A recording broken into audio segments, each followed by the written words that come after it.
This is Overthinking with Carmen. I'm your host, Carmen Michael Smith, the overthinker in chief, spiraling publicly so you don't have to. Thought I'd try another voice. Anyway, this week, the spiral begins with the news that Anna Wintour is stepping down. Or so the headlines say. But let's pause here. Because beneath the headline is another story entirely. Anna isn't disappearing. She's elevating. She's shifting into an overseer role, still shaping the brand, still sitting on boards, still holding the reins. And while that may sound like succession, what it really is a symbol of the problem we never talk about loudly enough. We don't know when to leave.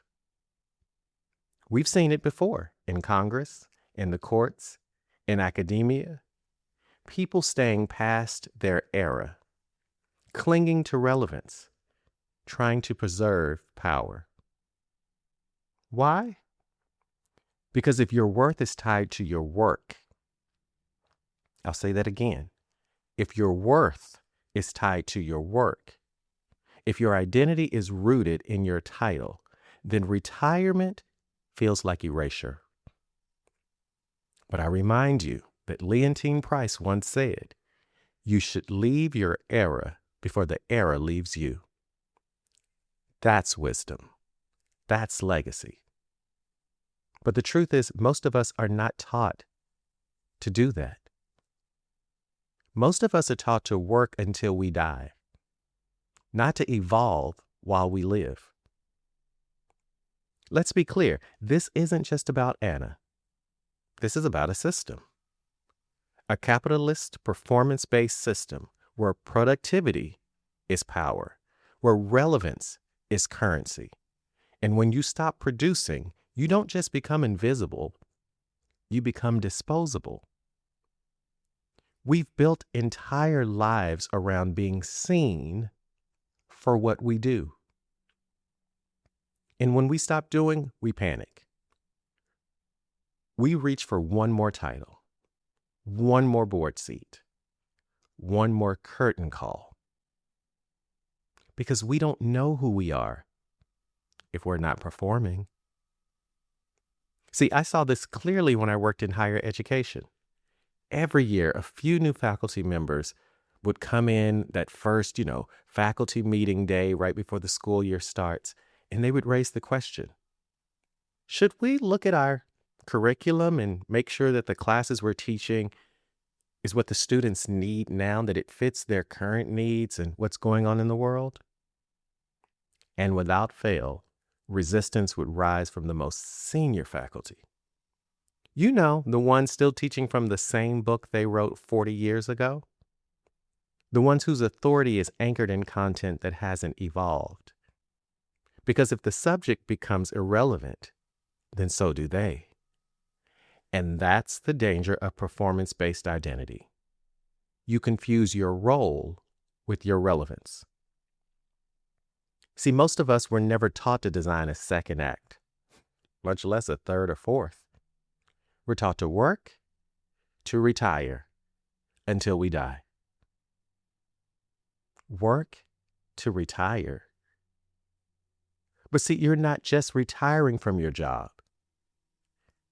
In this performance-based society, you're stepping away from your worth. And in a system that values production, no output equals no value, equals invisibility. So we cling to boards, to titles, to outdated relevance. We become museums, not living rooms.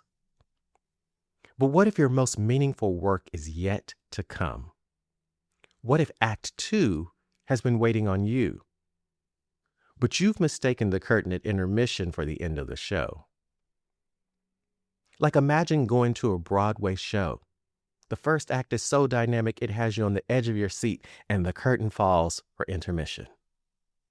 You go get something to drink. You can't wait to see what happens next. But when the curtain comes up, there is no Act 2. There's no continual evolution of the story. Just a repeat of Act 1, over and over. See, too many of us keep repeating Act 1. The same lines, the same set pieces, the same applause, but from an audience that's no longer even watching.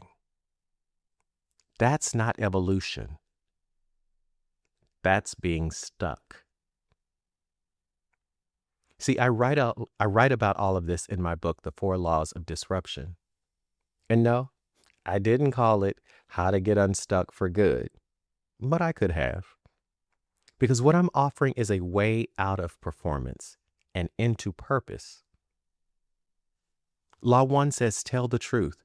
Stop faking it. Name what's expired. Law 2, challenge tradition. You need to keep what serves you at this point and disrupt what doesn't. Law 3, embrace discomfort. Real talk, growth, healing, transformation, all of that stuff is not cozy. It's not comfortable.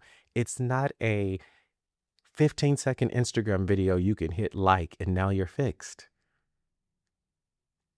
An Act 2, 3, 4, or even 5 is scary, but it's sacred. And then Law 4, commit to the process. Because this sort of evolution as a practice is really liberation. And liberation is a practice, not a moment. So I remind you, this isn't about Anna. This is about a system. And beloved, this is about you. Ask yourself, am I stuck in my Act 1 of life? Am I performing instead of evolving? Is my identity based on old applause and outdated scripts? Because what truths are you pretending not to know? What roles have expired, but you're still clinging to the costume? The world is shifting. Hear me, my fellow overthinkers. The world is shifting, and we don't live in a vacuum, so everything is being shifted, including us. Reinvention isn't optional. It's sacred. And if you've been performing a version of yourself that no longer fits, I want to invite you to stop the show. Design your second act. Dust off the dreams that still whisper when no one's watching. Because the audience may have changed, but the story isn't over. Not if you're willing to evolve.